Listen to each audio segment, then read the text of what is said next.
65వ కీర్తన 22వ వచనంలో, నేను ఏర్పరచుకునేది వారు, అంటే దేవుడు ఏర్పరచుకున్న వారు ఎవరైతే ఉంటారో వారు ఫలమును పూర్తిగా అనుభవింతురు అన్నాడు.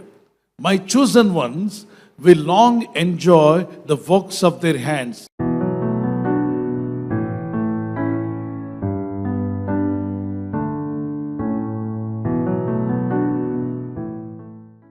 దేవుడు ఏర్పరచుకోకపోతే వారు కష్టార్జితాన్ని అనుభవించలేరట.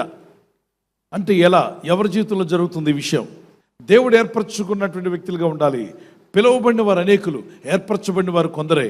ఈరోజు పరలోక రాజ్యానికి అందరినీ రమ్మని దేవుడు పిలుస్తున్నాడు. సువార్త ద్వారా, పత్రికల ద్వారా, యూట్యూబ్ ద్వారా, మీడియా ద్వారా అందరూ పిలువబడుతున్నారు.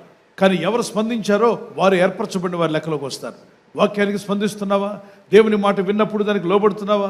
ఈ వాక్యములు నా కోసమే, నాలో తప్పిదాలు ఉన్నాయి, నేను మారాలి, నా హృదయం కడగబడాలి, నా మనసు కడగబడాలి, నా చేతులు కడగబడాలంటే నా ఆత్మ శరీర మనసును శుద్ధీకరించి యేసు రక్తంలో నేను కడగబడాలి. ఎప్పుడైతే నువ్వు ఏర్పరచబడతావో అప్పుడు ఈ వాగ్దానం నీ సొంతం అవుతుంది. ఏర్పరచబడిన వారు వారి కష్టార్జితాన్ని వారు అనుభవిస్తారంట. యోబు గ్రంథం 1వ అధ్యాయం 8, 9, 10 వచనాల్లో యోబు కష్టార్జితమును ఆయన ఆశీర్వదించుచుండుట చేత యెహోవా యోబు చేతుల కష్టార్జితాన్ని ఆశీర్వదించాడు గనుక అతడు ఆ దేశంలో గొప్పవాడయ్యాడు, వ్యాపారంలో గొప్పవాడయ్యాడు, చదువుల్లో పిల్లలు గొప్పవారయ్యారు, అభివృద్ధి పొందారంటే దేవుని ఆశీర్వాదం యాడైంది. నువ్వేదో కష్టపడ్డ వల్ల దేవుడు ఆశీర్వాదం ఇవ్వడు. ఆశీర్వదించమని ప్రార్థిస్తూ దేవునికి లోబడి నువ్వు కష్టపడుతుంటే నీ పనుల్లో నువ్వు ఆశీర్వదించబడతావు. నీ చేతుల కష్టార్జితం నిలబడుతుంది. లేదా ఇలా తెచ్చుకొని ఇలా కోల్పోతుంటావు. ఈ చేత్తో వస్తుంది, ఈ చేత్తో ఇచ్చేస్తుంటావు. ఇంట్లో ఏమీ మిగలదు. మిగలలేని పరిస్థితి మనకొద్దు. దేవుడు ఆశీర్వదిస్తే నువ్వు ఐశ్వర్యవంతుడు అవుతావు అన్నాడు. యెహోవా ఆశీర్వాదం ఐశ్వర్యం ఇచ్చిన, నరుల కష్టం చేత ఆశీర్వాదము ఎక్కువ కాదు. దేవుని దీవెనలు కావాలని ప్రార్థన చేయండి. దేవా నీ ఆశీర్వాదం నాకు కావాలి. గట్టిగా అడగని చేపైకెత్తి, దేవా నీ ఆశీర్వాదం నాకు కావాలి. నా చేతుల కష్టార్జితం నన్ను ఆశీర్వదించమని అడగలరు. నా చేతుల కష్టార్జితమును ఆశీర్వదించండి ప్రభువా. ఇది యోబు గ్రంథం 1వ అధ్యాయం 8 నుండి 10 వచనం వరకు ఉంటుంది. అతను ఆ దేశంలో గొప్పవాడవడానికి దేవుడు అతన్ని ఆశీర్వదించాడట. ఈరోజు వాక్యం వింటున్న సహోదర సహోదరి, నువ్వు ఏ పని చేసుకుంటున్నా, చిన్న పనో పెద్ద పనో, దేవుని ఆశీర్వాదం కావాలని ప్రార్థన చేయి.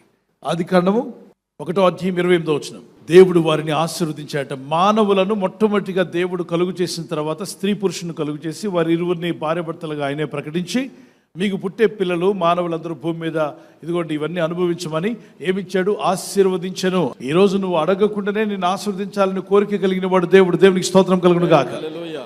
ఆశీర్వదించను ఎట్లనగా మీరు ఫలించి, అంటే మనం ఫలించాలి.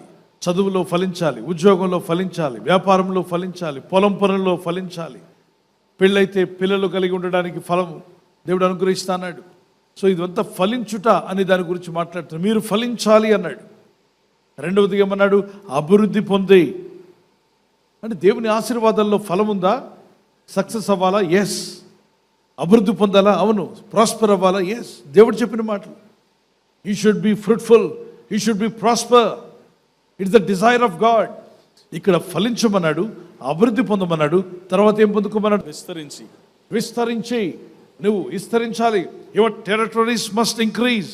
You must increase in your business, you must increase in your finances, you must increase in your blessings, you must increase in your wisdom, you must increase in your faith.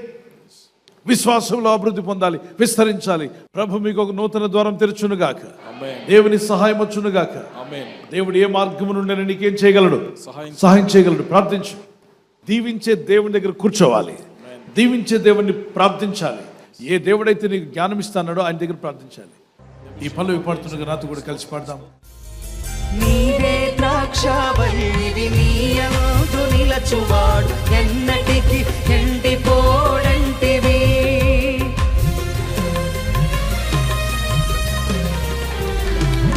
నీవే ద్రాక్షవల్లివి, నీ యందు నిలచువాడు ఎన్నటికి ఎండిపోడంటివి. నీ యందు నిలచువారు బహుగా ఫలింతురు అంటివి. నీయందు నిలచువారు బహుగా ఫలింతురు అంటివి. ఫలింపచేయుటకు శక్తి గలవాడవు, నా స్థితిని మార్చగల నిజమైన దేవుడవు. ఫలింపచేయుటకు శక్తి గలవాడవు,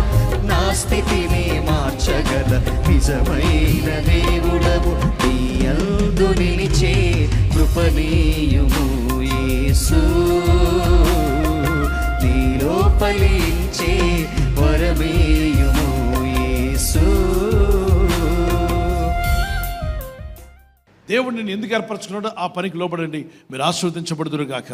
మీ చేతులు ప్రభు వైపు ఎత్తండి, రెండు చేతులు పరలోకం వైపు. గొప్ప స్వరంతో ప్రార్థన చేయండి. ప్రభు మాకు వివేకం దయచేయి, జ్ఞానము దయచేయండి ఆయన. ప్రార్థించే మనసు మాకు దయచేయండి, ఆత్మీయత మాకు దయచేయండి, భక్తిని మాలో కలుగు చేయండి ప్రభు. అభివృద్ధినిచ్చేవాడు నీవేనైనా. మా జీవితాలను సరిచేయండి ప్రభు. మీ ఆత్మతో నింపండి యేసయ్య. మీ సహాయం మాకు దయచేయండి, ఆశీర్వదించండి ప్రభు. నీ అభివృద్ధి నాకు కావాలి యేసయ్య. మీరిచ్చే ఆశీర్వాదం నాకు కావాలి. నన్ను ఫలింపజేయండి ప్రభు. నేను ఆత్మీయంగా వర్ధిల్లాలి, ఆర్థికంగా కూడా వర్ధిల్లాలి. ఈరోజు ప్రార్థించి ప్రయత్నించబోతున్న శంకుస్థాపన అయిన, గృహప్రవేశమైన, ఒక బిజినెస్ ప్రారంభిస్తున్నా, ఉద్యోగ ప్రారంభానికి వెళ్తున్నా, ఒక మంచి కార్యక్రమాన్ని ప్రారంభిస్తుండగా వారు చేస్తున్న ప్రయత్నాలు ఫలించలాగున మీ దూతలకు ఆజ్ఞాపించండి. ఎవరైనా హాస్పిటల్లో ఉన్నా, ఐసీయూలో ఉన్నా ప్రభు, ఎవరైతే సీరియస్ కండిషన్ లో ఉండి బాధపడుతున్నారో వారికి యేసు నామములో స్వస్థతను అనుగ్రహించండి. కృంగిపోయిన వారిని లేవనెత్తండి. మీ గాయపడిన హస్తమును చాపి వారికి ఉన్న సకల రోగాల నుండి విడుదల ఇచ్చేయి. వారిని లేపి నడిపించడాన్ని సాక్షులుగా నిలబెట్టుకోండి. ఈ ఉదయకాలం ప్రతి రోగి యేసు నామములో స్వస్థత నొందునుగాక. తండ్రి, ఈ దినం ఎవరైతే ప్రయాణమై వెళ్ళబోతున్నారో, అది రైలు మార్గమైనా, ఆకాశ మార్గమైనా, బస్సుల్లో, వాహనాల్లో ఎక్కడ ప్రయాణం చేస్తున్నా, రోడ్డు మార్గంలో ఏ వాహనంలో వారు ప్రయాణం చేస్తున్నా, నీ ప్రజలకు కాపాడే దూతలను పంపండి.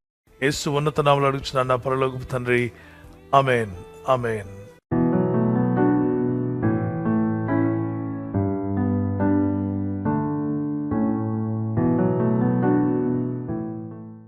బర్త్డే జరుపుకునే వారికి happy birthday to you, many more returns of the day. God bless you. మీకు వాగ్దానం 1 పేతురు 3:9 ఆశీర్వాదమునకు వారసులగుటకు మీరు పిలువబడితిరి. మనం పిలువబడింది ఆశీర్వాదానికి కారకులగడానికి. ప్రార్థించండి, ఈ వాగ్దానం పట్టుకొని. May the lord bless you. Blessed happy new year to you. మరి ఎవరైతే యానివర్సరీ జరుపుకుంటారో మీ అందరికీ వాగ్దానం ద్వితీయోపదేశకాండం 31:8 నీ ముందర నడుచువాడు యెహోవా, ఆయన నీకు తోడయుండును, ఆయన నిన్ను విడువడు, నిన్ను ఎడబాయుడు. భార్య భర్తలుగా మీ ఇద్దరు ఈ వాగ్దానం పట్టుకొని ప్రార్థన చేయండి. Happy wedding anniversary, many more returns of the day. God bless you. ప్రభు మిమ్మల్ని ఈ వాగ్దానంతో బలపరచును గాక. భార్య భర్తకు లోబడాలి, భర్త భార్యను ప్రేమించాలన్న ఈ ఆజ్ఞకు విధేయులైతే మీ ఇల్లు అద్భుతంగా ఉంటుంది, కుటుంబం సమాధానంగా ఉంటుంది. దేవుని చిత్తం నెరవేర్చే కుటుంబంగా మీ ఇల్లు ఉండును గాక. God bless you. ఈ ఛానల్ ను మీరు సబ్స్క్రైబ్ చేసుకోవడం వలన 2 పనులు జరుగుతున్నాయి. ఒకటి, సువార్త జరుగుతున్నది, ఆత్మలు రక్షించబడుతున్నాయి. రెండవది, పేదలకు, అనాథలకు ఈ ఛానల్ ద్వారా సహకారం అందించడం జరుగుతుంది. మనం సబ్స్క్రైబ్ చేసుకోవడం వలన అందరికీ సహాయం చేసిన వారమవుతున్నాం. ఖచ్చితంగా ఈ యూట్యూబ్ ఛానల్ ను సబ్స్క్రైబ్ చేసుకొని బెల్ బటన్ ను క్లిక్ చేయండి. మీకు వెంటనే మెసేజెస్ పంపబడతాయి.